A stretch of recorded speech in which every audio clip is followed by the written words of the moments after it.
एक important concept यानी एक इम्पोर्टेंट चीज आपको बतानी है कि हम लोग अभी पैरेलल में ये सारी चीजें कर रहे हैं। क्या एपेक्स वाला कोड, तो आपको विजुअल स्टूडियो भी पैरेलल में अभी इंस्टॉल करना पड़ेगा। ये विजुअल स्टूडियो का पेज है, तो आप जैसे डेवलपर कंसोल में कोड कर रहे हैं वैसे ही विजुअल स्टूडियो में कोड किया जाता है। तो आप तब तक पैरेलल में विजुअल स्टूडियो इंस्टॉल कीजिए। विजुअल स्टूडियो के लिए क्या क्या लगता है और उसको कैसे इंस्टॉल करना है उसका पूरा रिकॉर्डिंग मेरे पास है। सो मैं आज से वो रिकॉर्डिंग आपको भेज दूंगा। तो विजुअल स्टूडियो कैसे इंस्टॉल करना है, फिर उसमें कैसे प्रोजेक्ट बनाना है, और वो प्रोजेक्ट बनने के बाद उसको सेल्सफोर्स के साथ कैसे इंटीग्रेट करना है। यानी विजुअल स्टूडियो आपके डेस्कटॉप पे रहेगा और सेल्सफोर्स क्लाउड में है। तो विजुअल स्टूडियो और सेल्सफोर्स कैसे इंटीग्रेट होगा, और हम लोग सेल्सफोर्स का डेटा विजुअल स्टूडियो में कैसे लेके आएंगे, वो सारी चीजें उस रिकॉर्डिंग में है। तो उसको आपको 3-4 दिन लगेंगे, वो सारी चीजें। विजुअल स्टूडियो इतना भी इजी नहीं है। तो अभी से करके देखो, अगले हफ्ते से अपने को उसका काम पड़ेगा।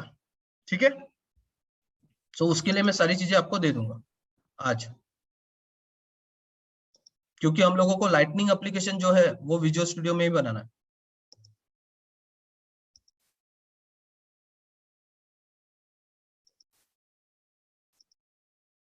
सो कल हम लोगों ने पेज इनिशियल वाला कोड देखा था, कुछ लोगों ने करके देखा, अच्छी चीज है। ठीक है, और जिसने नहीं करके देखा उनको आगे में वही और बढ़ेगा वो टेंशन। ठीक है, तो करके देखो। Hello sir. हाँ, सर उसमें आपने कहा था लिमिट के पहले स्पेस देने के लिए, मैंने लेकिन क्या जब बोला, करते हैं ना। एक मिनट। यहाँ पे जब क्लास डिस्कस हो रहे हैं then don't discuss your problem. मैंने, आप लोग तुम व्हाट्सएप पे बताओ, मैं तुमको तभी के तभी आंसर करता हूँ। यस ठीक है, तो मेरे को व्हाट्सएप पे बताओ ना, मैं तुमको आंसर करता हूँ ना। बट यहाँ पे अभी सबके सामने उतना टाइम क्या करोगे, अपन वेस्ट करेंगे ना। हाँ सर। तो okay don't do okay that sir. Thing.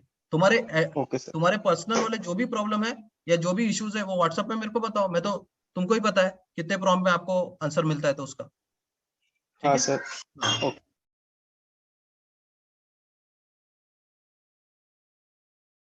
अभी हम लोग पेज रेफरेंस वाला एक एग्जांपल लेंगे, पेज रेफरेंस का।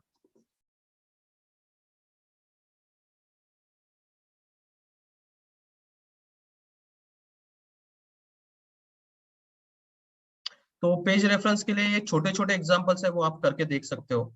ठीक है, ये एक पेज रेफरेंस का एग्जांपल है जिसमें क्या है, सिंपल मेथड है, सेव मेथड, और बटन के क्लिक के ऊपर मेरे को क्या करना है, google.com पे जाना है। बटन के क्लिक के ऊपर तो क्या करूंगा, मेथड के ऊपर क्या लिखूंगा। आपको पता है जब भी अगर कोई एक्शन मेथड बनानी है तो उसका रिटर्न टाइप क्या होना चाहिए, पेज पेज रेफरेंस। रेफरेंस। और पेज रेफरेंस में अगर आपको किसी पेज पे जाना है या किसी वेबसाइट पे जाना है तो आप डायरेक्ट पेज रेफरेंस का ऑब्जेक्ट बनाओ, उसमें वेबसाइट का नाम लिखो और रिटर्न कर दो। तो क्या हो जाएगा, बटन जैसे ही क्लिक हो जाएगी, जैसे ये सेव मेथड नाम की बटन क्लिक हो जाएगी, तो अपन डायरेक्टली कहाँ चले जाएंगे, google.com में जाएंगे। है क्या कोई क्वेश्चन इस पे? No sir. सिंपल वाली है, ये नो आप कर सर। सकते। ये आउटपुट लिंक वाले कोई जरूरत नहीं है, इसको इसको निकाल देना।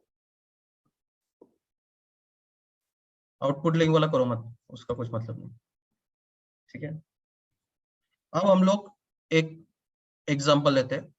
ठीक है, जिसमें एक्चुअल दूसरे पेज पे जाएंगे, दूसरा पेज भी बनाएंगे हम लोग, दूसरे पेज पे भी जाएंगे और वहां पे पैरामीटर भी लेके जाएंगे।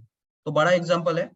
ठीक है, अच्छे से अगर समझ में आ गया तो पूरा पेज रेफरेंस, पेज पे कैसे जाते हैं और पैरामीटर कैसे लेके जाते हैं वो सारी चीजें समझ में आ जाएगी। ठीक है, control pass param new, sorry.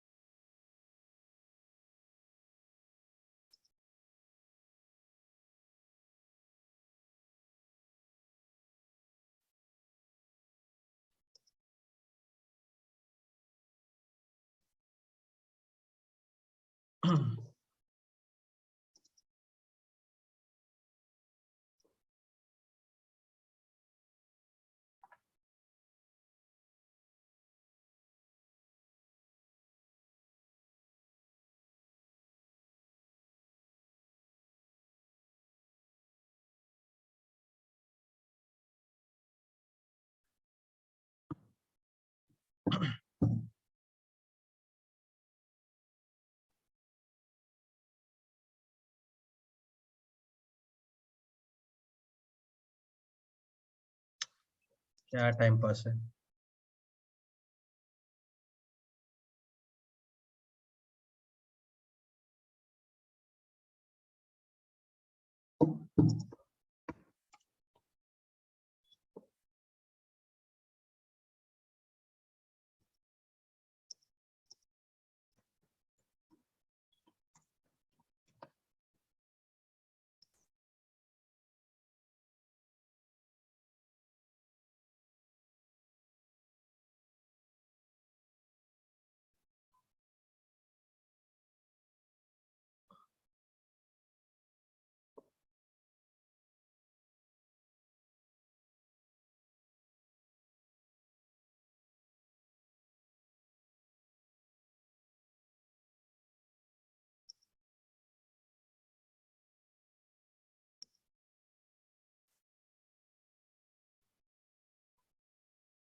ठीक है, तो क्लास का नाम क्या है वो देख लेते हैं।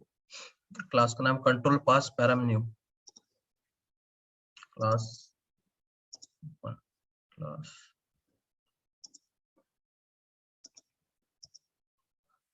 Control pass param new, control pass param new class है। और ठीक है, और एक उसका पेज, पेज कौन सा है वो देख लेते हैं। पेज है कंट्रोल पास पैराम न्यू नाम का, पेज का नाम है pass param between page and class.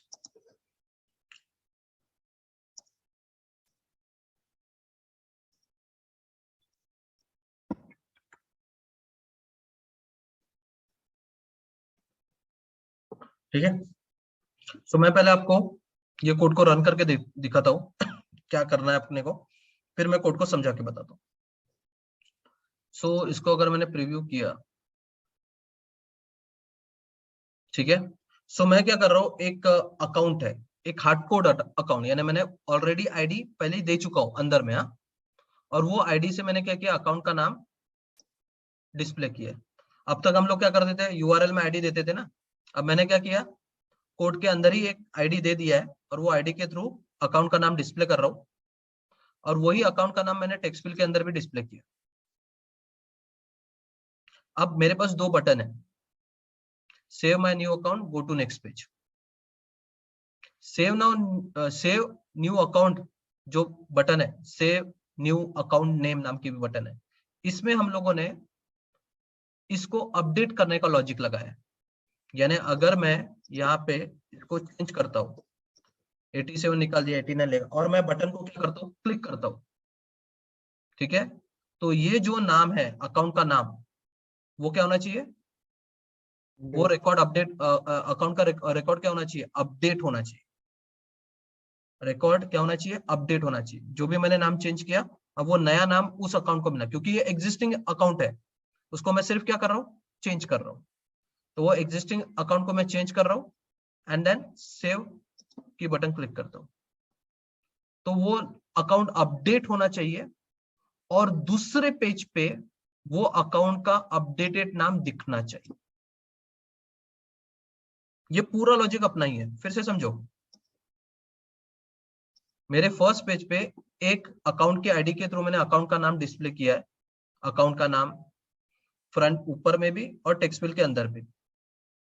और अगर मैं अकाउंट के नाम को क्या करता हूँ, चेंज करता हूँ, जो कुछ भी है मेरे को चेंज करना है, तो मैंने चेंज किया, और मैं अगर सेव न्यू अकाउंट नेम नाम की बटन क्लिक करता हूँ, तो दो चीजें होनी चाहिए। क्या होना चाहिए, पहला काम तो है ये अकाउंट अपडेट होना चाहिए, यानी अपने को अपडेट का लॉजिक लिखना पड़ेगा, और अपडेट होने के साथ साथ वो क्या होना चाहिए, दूसरे पेज पे जाना चाहिए, और दूसरे पेज पे जाने के बाद उसने वो अकाउंट का जो अपडेटेड नेम है वो क्या होना चाहिए, डिस्प्ले करना चाहिए। दिखा क्या उसने 78 मैंने ऐड किया, तो उसने बराबर 78 वाला नाम, एक्चुअल अकाउंट का नया नाम उसने डिस्प्ले किया। क्लियर है। अभी सिर्फ अपन डिस्प्ले कर रहे हैं, अगर आप चाहो तो एपेक्स कोलन डिटेल लगा के पूरा डिटेल पेज भी डिस्प्ले कर सकते थे यहाँ पे, वो भी कोड मैं बता दूंगा आपको, वो बहुत बड़ा कोड नहीं है। क्लियर है? Yes, sir. Yes, sir. और वही चीज गो टू नेक्स्ट पेज नाम की भी एक बटन है मेरे पास। कौन सी? Go to next page. ये एपेक्स का कोड इतना इंपॉर्टेंट है क्योंकि लाइटनिंग में तुमको इसी के साथ कंपेयर किया जाएगा। लाइटनिंग में है लाइटनिंग अलग, बट वो कंपैरिजन विजुअल फोर्स और एपेक्स के साथ ही होगा। तो ये सारी चीजें याद वहां पे रखनी पड़ेगी। अभी गो टू न्यू पेज में अगर मैं इसको चेंज भी करता हूं तो गो टू न्यू पेज में मैं अपडेट का लॉजिक नहीं लगा रहा हूं, सिर्फ मैं क्या कर रहा हूं, नेक्स्ट पेज पे जा रहा हूं। तो गो टू न्यू पेज में अपडेट नहीं है, देखो 9 नहीं आया यहाँ पे, यानी डेटा अपडेट नहीं हुआ, सिर्फ वो नेक्स्ट पेज पे गया। तो गो टू न्यू पेज में सिर्फ हम लोग क्या कर रहे हैं, वहां पे क्या कर रहा है, पेज बना रहे हैं और वो पेज के ऊपर जा रहा है और कुछ नहीं हो रहा। सेव माय न्यू अकाउंट में क्या हो रहा है, अपडेट हो रहा है और फिर वो पेज के ऊपर जाके डेटा डिस्प्ले कर रहा है। Get go to next page में सिर्फ पेज के ऊपर जा रहा है और डेटा डिस्प्ले कर रहा है, वहां पे अपडेट नहीं हो रहा। समझा क्या क्या कर रहे हैं हम लोग? Yes, sir. Yes, sir. किसी को कोई क्वेश्चन?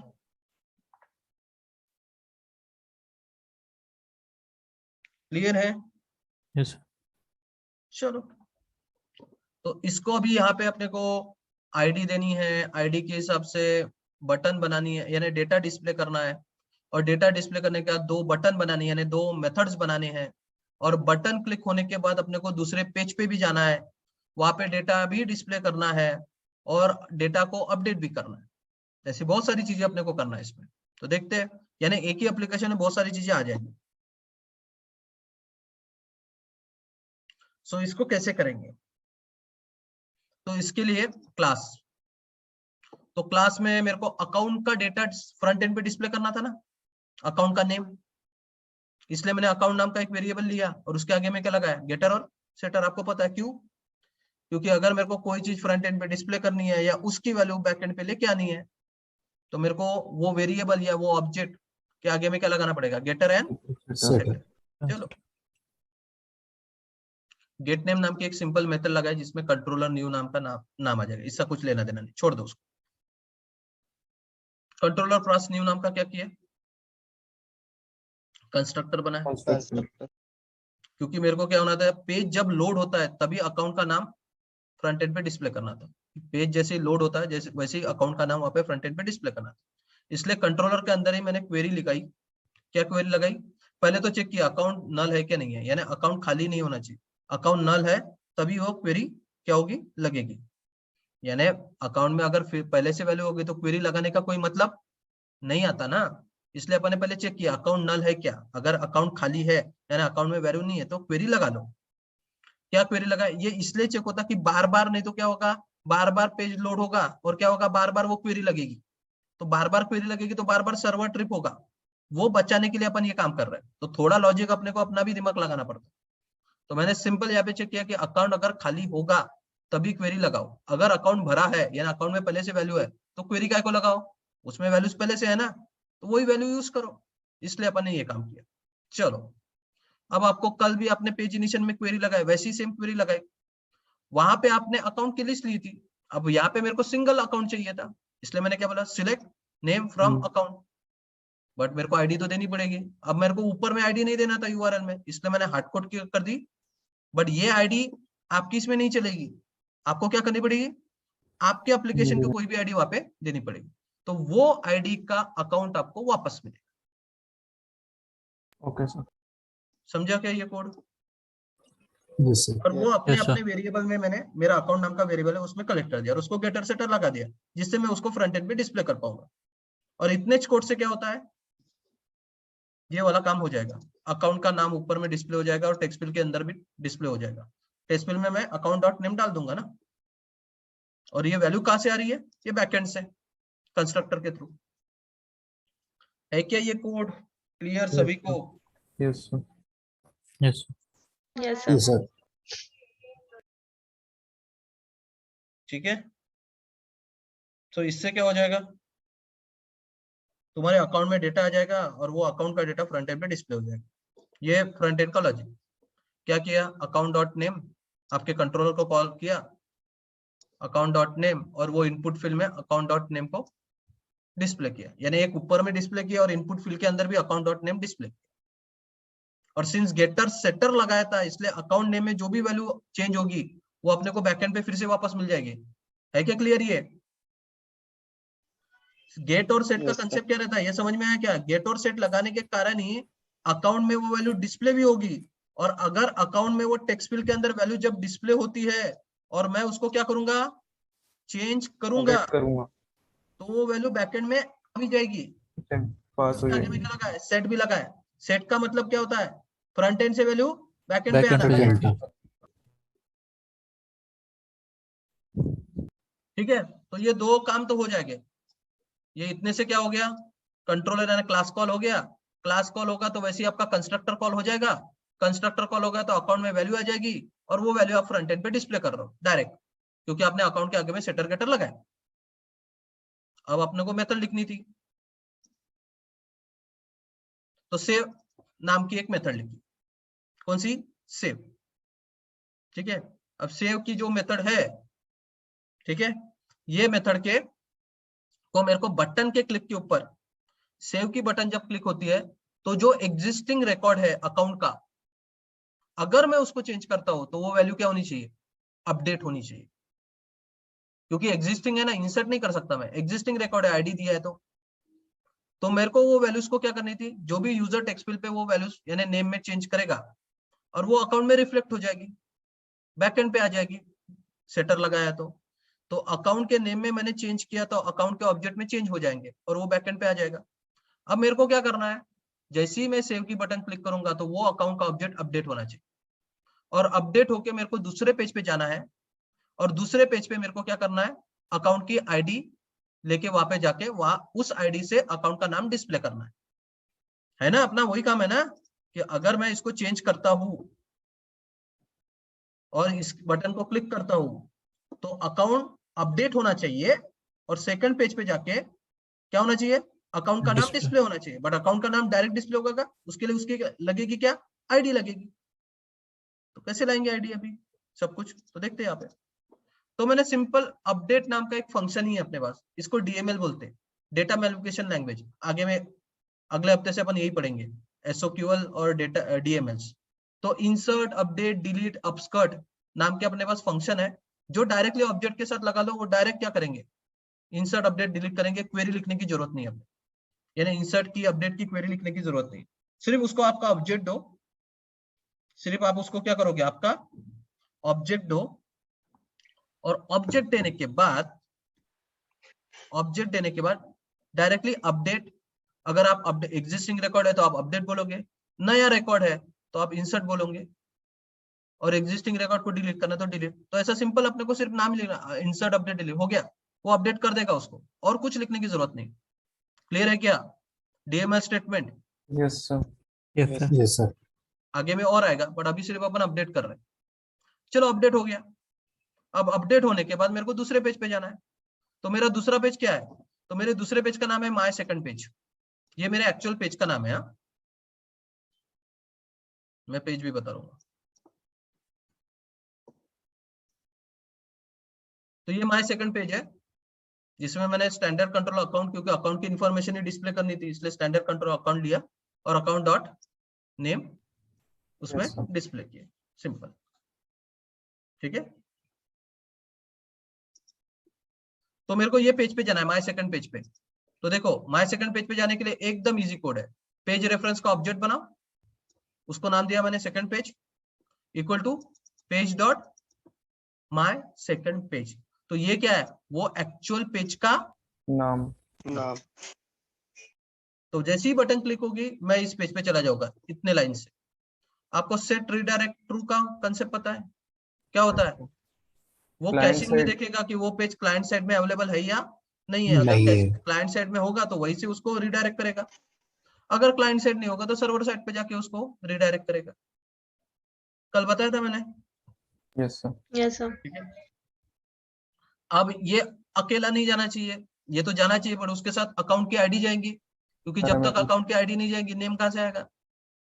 ठीक है, तो अकाउंट की आईडी कैसे भेजेंगे, तो second page dot gate parameter dot put ID. अब आईडी फील्ड क्यों दो? क्योंकि मैंने कोई स्पेसिफिक फील्ड फेच नहीं कर रहा हूँ, क्योंकि स्टैंडर्ड कंट्रोलर के अंदर फील्ड है आईडी नाम की, तो वही फील्ड का नाम मैं भेज रहा हूँ आईडी, और साथ में क्या भेज रहा हूँ? Account dot ID. तो ये पेज बटन क्लिक होने के सेकंड पेज पे जाएंगे और एक पैरामीटर लेके जाएंगे, क्या है उसका नाम? आईडी, और उसमें वैल्यू क्या है? अकाउंट की आईडी। समझा क्या यस सर। कोड? यस अब सर। जैसे ही अपन बटन क्लिक होगा वो सेकंड पेज पे जाएगा। सेकंड पेज पे अपन ने कंट्रोलर दिया account, standard controller. But standard controller अगर मैं ये पेज को प्रिंट करूंगा, तो अगर अपन अकेले इस पेज को प्रिंट किया तो ऊपर में अपने को आईडी देनी पड़ती ना। तो अभी अपन किसके थ्रू भेज रहे हैं? वो मेथड के थ्रू भेज रहे हैं। ऐसा आईडी आईडी 1 नहीं दे सकते यहाँ पे, क्योंकि अपन वो पैरामीटर के हिसाब से उसको डेटा फेच नहीं कर रहे हैं। उसको जो फील्ड का नाम था वही एग्जैक्ट फील्ड का नाम दे दिए, यानी उसको ऑटोमेटिकली समझ जाएगा आईडी आई मेरे पास, तो उससे वो क्या करेगा? नेम डिस्प्ले कर देगा। है क्या क्लियर? यहाँ पे देखो अपडेट भी हो रहा है डेटा, यानी जो फ्रंट एंड पे हम लोग जैसे ही टाइप करेंगे तो फ्रंट एंड का डेटा बैक एंड पे आ जाएगा, अकाउंट में आ जाएगा। अकाउंट में आ जाएगा तो अकाउंट खाली नहीं है, वैल्यूज है, तो क्वेरी नहीं लगेगी फिर से। ठीक है, अकाउंट में डेटा आ गया, अकाउंट में जैसे ही डेटा आ जाएगा उसको अपन ने क्या बोल देंगे? अपडेट। तो डेटा क्या हो जाएगा? अपडेट हो जाएगा। जैसे ही डेटा अपडेट हो गया, मैं सेकंड पेज पे जाऊंगा और वहां पे आईडी के साथ क्या कर दूंगा? अकाउंट का नाम डिस्प्ले कर दूंगा। आईडी उसको देना है क्योंकि स्टैंडर्ड कंट्रोलर का यूज किया। ये अपन ने पहले प्रोग्राम किए थे जिसमें स्टैंडर्ड कंट्रोल लिखा था और अकाउंट का नाम लिखा था, बट ये पे डायरेक्टली चलता था क्या था? नहीं, उसको ऊपर में क्या देना पड़ता था? आईडी देना पड़ता था। तो अब वो मैन्युअली आईडी देने से अच्छा मैं अभी किसके थ्रू भेज रहा हूँ? वो पैरामीटर्स के थ्रू भेज रहा हूँ। है क्लियर?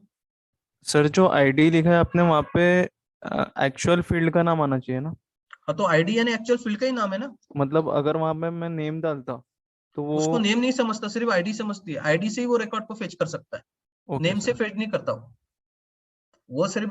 आपने भी ये समझो ना, जब आपने पहला विजुअल फोर्स के एग्जांपल किए थे तो ऊपर में क्वेश्चन मार्क के बाद क्या दिया था? आईडी दिया आईडी। था ना। Yes sir. इसलिए हम लोग भी यहाँ से आईडी भेज रहे हैं उसको।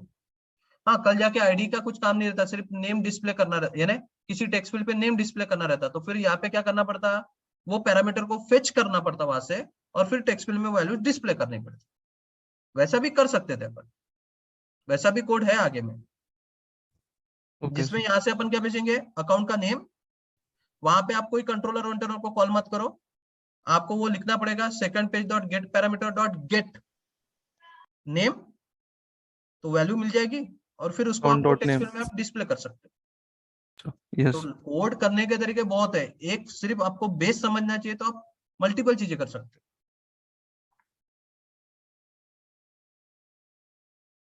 क्लियर है? Yes sir. अब गो टू न्यू पेज, ये भी एक बटन थी, बट इसमें कोई अपडेट नहीं करना था, तो मैंने क्या किया? डायरेक्ट वही पेज पे जाना है, तो माय सेकंड पेज रीडायरेक्ट, और वहां पे भी पुट आईडी से आगे गया। तो इसमें अपडेट किए बिना वही पेज पे जा रहे हैं, वही आईडी लेके जा रहे हैं, बट वहां पे क्या होगा? अपडेटेड रिकॉर्ड नहीं रहेगा, जो नॉर्मल है वही रिकॉर्ड दिखेगा, क्योंकि वहां पे अपडेट नहीं हुआ है। कोड समझा क्या? दोनों यस सर। दोनों उसमें सेम पेज पे जा रहे हैं, सेम डेटा लेके जा रहे हैं, सिर्फ दोनों में फर्क क्या है?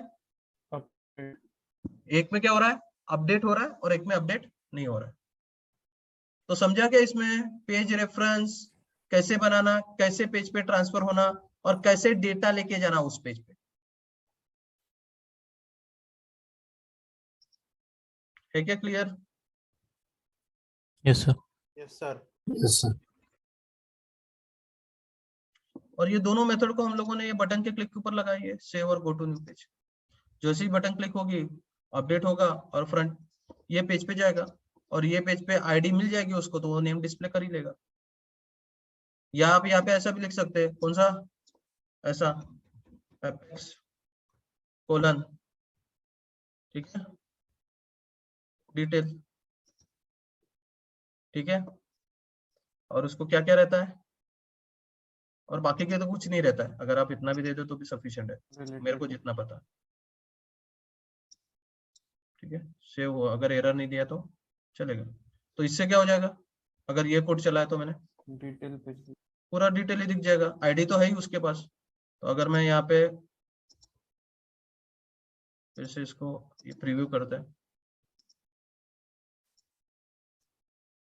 ठीक है, तो प्रीव्यू कर दिया मैंने, सेव रिफ्रेश कर प्रीव्यू।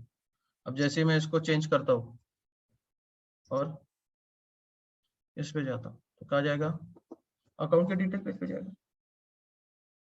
आईडी तो है ही ना, तो अपन कुछ भी डिस्प्ले कर सकते हैं उसका। तो ये पूरा पेज ही डिस्प्ले हो गया, है क्या क्लियर? Yes sir.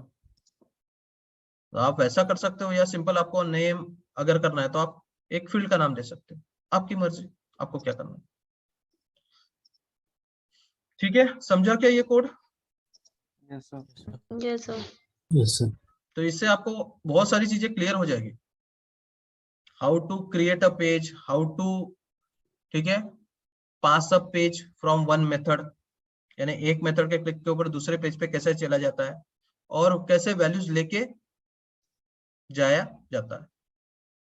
अब और एक कंसेप्ट अपने पास है जिसको है view state, but view state के पहले हम लोग एक इंपॉर्टेंट कंसेप्ट देखेंगे, that is called with sharing and without sharing. What is that, वो देखते हैं।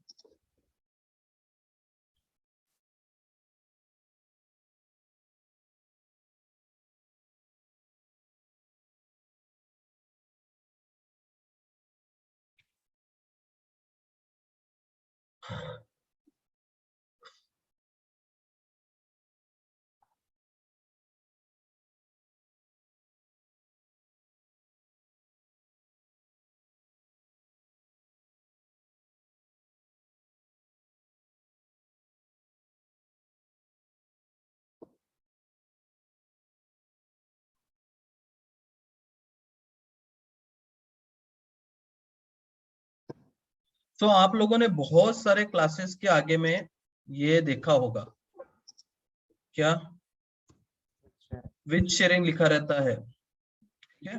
आप लोगों ने बहुत सारे क्लासेस जो देखे थे उसमें आपने वो देखा होगा। अभी तो हम लोग पैरामीटर पास किए, ठीक है। अब विथ शेयरिंग बहुत सारे इसमें लिखा रहता है। अगर आप बहुत सारा क्लासेस देखोगे तो हर एक क्लास के आगे में क्या लिखा रहता है, विथ शेयरिंग या without sharing. Sorry, without sharing नहीं लिखा रहता, विथ शेयरिंग लिखा रहता है। अगर आप बहुत कुछ क्लासेस देखोगे तो हर एक क्लास के आगे में विथ शेयरिंग तो नाम लिखा रहता है। और मैंने आपको बहुत से बार बोला था कि मैं आपको आगे में बताऊंगा ये विथ शेयरिंग क्या होता है। तो विथ शेयरिंग क्यों लिखा जाता है, क्या कंसेप्ट है विथ शेयरिंग का, ठीक है। तो इसमें बहुत सारा डेफिनेशन दिया है, बट उसको समझने से अच्छा मैं आपको उसको एक डायग्रामेटिकल फॉर्मेट में समझता हूँ। आपने सिक्योरिटी पता है आपको, जावा में सॉरी सेल्सफोर्स में हम लोग सिक्योरिटी लगाते हैं। सिक्योरिटी में क्या रहता है, profiles, user permission, OWD record type, sharing setting, ठीक है, ऐसे बहुत सारे परमिशंस रहते हैं। अब इस परमिशंस के हिसाब से कोई भी ऑब्जेक्ट जो है, ठीक है, तो इस सिस्टम क्या रहता है, जो भी यूजर रहता है, जो भी मेन यूजर है उसको क्या बोलते हैं, सिस्टम एडमिन। जो भी मेन यूजर है, ठीक है, जिसको हम लोग क्या बोलते हैं, सिस्टम एडमिन। ये सिस्टम एडमिन क्या करता है, उसके हिसाब से सिक्योरिटी लगा के वो ऑब्जेक्ट को क्या करता है, बाकी यूजर को क्या करते हैं हम लोग, एक्सेस देते या नहीं देते, है ना। हम लोग क्या करते हैं, प्रोफाइल्स, परमिशंस, OWD, इसमें क्या करते हैं, बाकी यूजर्स, मेरे को एक्सेस है बट मेरे ऑब्जेक्ट को बाकी यूजर एक्सेस कर पाएंगे या नहीं कर पाएंगे, ये सारी चीजें हम लोग ये सिक्योरिटीज में बताते हैं। और उसके हिसाब से अगर वो यूजर लॉगिन करेगा, फिर से अगर वो यूजर क्या करेगा, फिर से लॉगिन करता है और फिर वो ऑब्जेक्ट को एक्सेस करने, ऐप और टैब की बात नहीं कर रहा हूं मैं, सिर्फ ऑब्जेक्ट की बात कर रहा हूँ।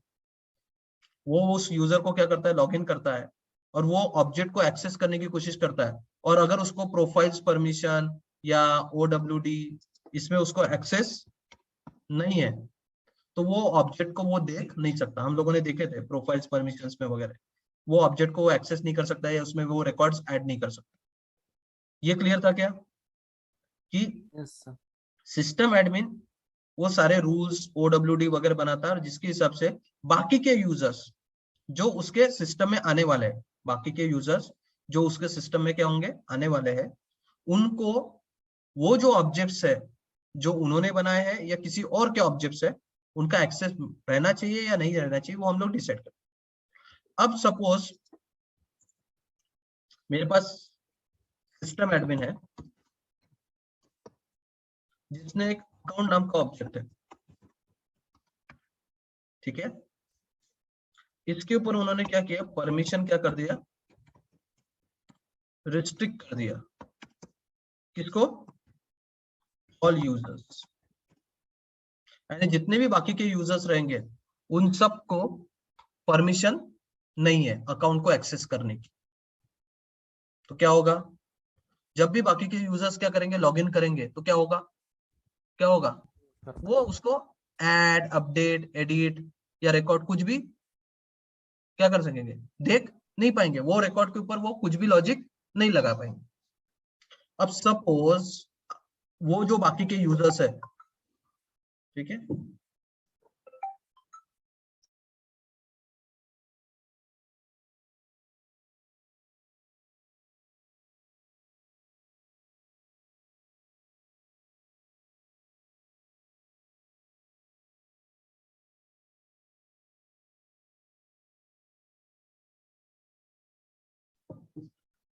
तो सपोज ये अकाउंट के ऑब्जेक्ट को बाकी के यूजर्स को एक्सेस नहीं है, तो वो उसको देख तो नहीं सकेंगे या कुछ उसके ऊपर ऐड, अपडेट, डिलीट नहीं करें। बट आपको पता है कि कोड लिखेंगे ये लोग, पब्लिक बाकी के यूजर, हाँ, क्लास, उन्होंने टेस्ट अकाउंट नाम का क्या किया, कोड लिखा, और यहाँ पे क्या की, ये टेस्ट अकाउंट नाम का कोड किसने लिखा है, ये कोड जो बाकी के यूजर्स है जिनको उसका एक्सेस नहीं है, हाँ? और यहाँ पे वो क्या कर रहा है, एक मेथड लिखी, अभी के लिए ऐसा ही मेथड समझ लो, और ये मेथड में वो क्या कर रहा है, क्वेरी लगा रहे अकाउंट के ऑब्जेक्ट के ऊपर ऐसी।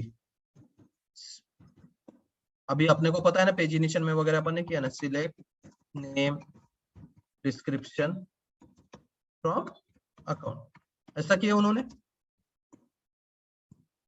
और ये वैल्यू वो क्या कर रहा है, अकाउंट के ऑब्जेक्ट में क्या कर रहा है, स्टोर कर रहा है। इतना अपने को पता है ना, ऐसा हम लोग क्वेरी लगा के क्या कर सकते हैं, डेटा एक्सेस कर सकते हैं अकाउंट का। तो उनको डेटा एक्सेस मिलना चाहिए या नहीं मिलना चाहिए, नहीं मिलेगा। मैंने अभी क्या बोला कि सिस्टम एडमिन ने अकाउंट के ऑब्जेक्ट की परमिशन रिस्ट्रिक्ट कर चुके हैं, यानी अकाउंट में ऐड, अपडेट, सिलेक्ट कुछ भी बाकी के यूजर नहीं करना चाहिए। अब जब वो कोड लिख रहा है, कोड लिखना और उधर में डायरेक्ट एक्सेस करना, इसमें थोड़ा फर्क रहता है ना। बट अब वो जब कोड लिख रहा है तब भी तो उनको एक्सेस नहीं होगा ना, क्योंकि एक्सेस नहीं दिया है तो पूरा ही एक्सेस, कोड में बोलो, फ्रंट एंड पे बोलो, कहीं पे भी।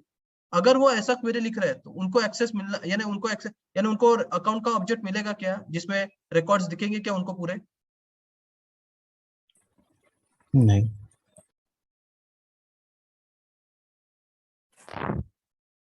दिखेंगे या नहीं दिखेंगे, सर दिखेंगे शायद से वो उसको अपडेट नहीं कर पाएंगे। नहीं अपडेट नहीं, अपन जब सिलेक्ट, एडिट, सबका एक्सेस निकाल रहे हैं ना, सभी एक्सेस निकाल रहे हैं, तो सिलेक्ट का भी एक्सेस वो देख भी नहीं पाएंगे, ये भी एक्सेस निकाल दिया मैंने, तो क्या होगा, क्या होगा, ऐसा किया तो क्या होगा, होना चाहिए क्या, नो सर। नहीं या सर। सपोज आपके पास अकाउंट का ऑब्जेक्ट है और अभी आप, मैंने जैसे आपको एग्जांपल बताया, उसमें उसने क्या किया, अकाउंट ACC कर दिया, अपडेट कर रहा, तो उसने फिर अकाउंट अपडेट होना चाहिए क्या कोड में, नहीं। हो सर। No sir. अरे बाकी के लोग क्या कर रहे हैं, क्या पूछ रहा हूं मैं, अरे इतना स्ट्रेट फॉरवर्ड पूछ रहा हूं तो भी आप लोगों का मुंह से आवाज नो नहीं निकल सर। रही है, नो सर। सर क्या पूछ रहा हूं मैं, अगर एक सिस्टम एडमिन ने अकाउंट का जो ऑब्जेक्ट है उसके ऊपर अगर उन्होंने क्या किया है, रिस्ट्रिक्शंस लगा के रखे हैं, क्या लगाया है, रिस्ट्रिक्शंस लगाया है, ठीक है। रिस्ट्रिक्शन का मतलब क्या है कि वो ऑब्जेक्ट कोई भी user add, update, delete, select कुछ नहीं कर पाएगा, और अगर वो यूजर जिनको रिस्ट्रिक्शंस है वो यूजर कोड लिख रहे हैं और कोड लिखते वक्त उन्होंने क्या किया, कोड में अकाउंट को सिलेक्ट भी कर रहे हैं या अकाउंट को अपडेट भी कर रहे हैं, तो ये होना चाहिए या नहीं होना चाहिए, या मैं पूछ रहा हूँ? नहीं होना चाहिए। नहीं नहीं होना होना चाहिए। नहीं होना चाहिए सर। नहीं होना चाहिए ना। बेसिक कंसेप्ट तो है कि उनको रिस्ट्रिक्शन है, तो उन्होंने कोड में या फ्रंट एंड से कहीं से भी उन्होंने एक्सेस नहीं करना चाहिए। बट अपना जो सेल्सफोर्स में कोड चलता है वो सिस्टम मोड में चलता है। कौन से मोड में चलता है? सिस्टम मोड में, यूजर मोड में नहीं चलता। सिस्टम मोड में क्या होता है? सिस्टम मोड में आप जो कुछ भी लिखोगे कोड में, तो सिस्टम क्या करता है? आपको सब कुछ एक्सेस देता है, वो यूजर लेवल की एक्सेस देखता ही नहीं है। तो क्या होगा? ऐसा कोड लिखने के बाद आप उसको अपडेट भी कर पाओगे और क्या कर पाओगे? उसको कोड देख भी पाओगे, अगर ऐसा कोड लिखा तो। क्यों? क्योंकि आपका जो कोड है वो कौन से लेवल में चल रहा है? सिस्टम मोड में चल रहा है। और सिस्टम मोड मतलब क्या होता है? यूजर के ऊपर का लेवल होती है सिस्टम। और सिस्टम क्या बोलता है? मैं सबको एक्सेस दूंगा इररिस्पेक्टिव ऑफ यूजर। यूजर ने क्या सिक्योरिटी लगाई उससे मेरे को कुछ लेना देना नहीं है। यूजर ने क्या सिक्योरिटी लगाई उससे मेरे को कुछ लेना देना नहीं है। मैं क्या करूंगा? सभी ऑब्जेक्ट का एक्सेस सभी यूजर को दे दूंगा। तो इससे क्या हो जाएगा? क्या होगा? ये मोड में सबको एक्सेस एक्सेस मिल जाएगा। मिल जाएगा, एक्सेस मिलेगा और वो अपडेट एडिट सब। बट ये तो गलत है ना। एज अ यूजर मैंने रिस्ट्रिक्शन लगाया तो मेरे रिस्ट्रिक्शन फॉलो होने चाहिए। बट सिस्टम क्या बोलता है? मैं यूजर के रिस्ट्रिक्शन नहीं देखूंगा। कोडिंग में जब कोड लिखा जाता है, ऐप टैब में आप देखोगे तब तो नहीं दिखेगा, बट कोडिंग में वो सिस्टम मोड में चला जाता है, जिसमें वो सभी के ऑब्जेक्ट के एक्सेस सभी को दे देता है, ऐड अपडेट सबको। बट अगर यूजर ने उसको रिस्ट्रिक्ट किया है तो वो तो फॉलो होना चाहिए। तो अगर आपको सिस्टम मोड से निकाल के यूजर मोड में जाना है, कौन से मोड में जाना है? सिस्टम मोड से निकलना है। और कौन से मोड में जाना है? User mode. यूजर। तो आपको आपके क्लास के आगे में क्या लिखना पड़ेगा? शेयरिंग। जैसे ही आप विथ शेयरिंग लिख दोगे तो क्या हो जाएगा? क्या हो जाएगा? कोड रेस्ट्रिक्ट हो User जाएगा। ठीक है, वो क्या हो जाएगा? वो क्या हो जाएगा? यूजर मोड में लग जाएगा और अभी वो लोगों को रिस्ट्रिक्ट हो जाएगा। समझा क्या विथ शेयरिंग का concept? Yes sir. Yes sir. Yes sir. क्योंकि जब अपन कोड लिखते हैं तो सारा कोड किस में चला जाता है?